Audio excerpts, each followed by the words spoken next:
So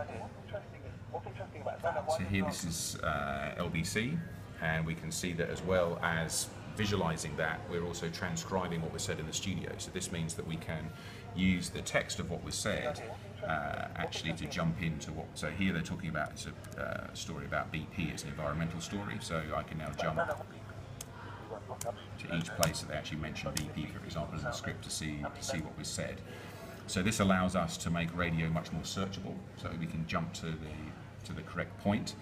Initially, for us to use that to do what we do in the radio station better, so this is a production tool that allows us to search and find video and audio from a particular point. We can also use that transcription to provide subtitling. So when we're sharing stuff on social media, it's often very good to provide subtitles.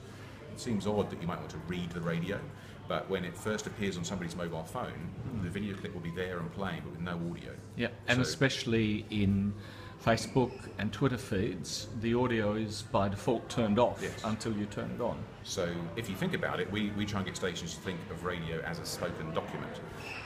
So documents are searchable in Google, but you need the text.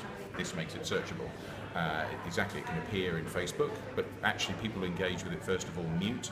But what happens is they watch the video for longer because they're reading the text. The text draws them in, then they click on it, and then they actually have it as audio. So it's odd, but in the future, a large number of people will engage with the radio by reading it first and then clicking on it. So transcription provides that. And really into the future, transcription and new ways of putting stuff onto platforms, I think, will allow radio to be much more engaging across all of these searchable platforms than it has been, rather than having to listen to a whole program or an entire podcast.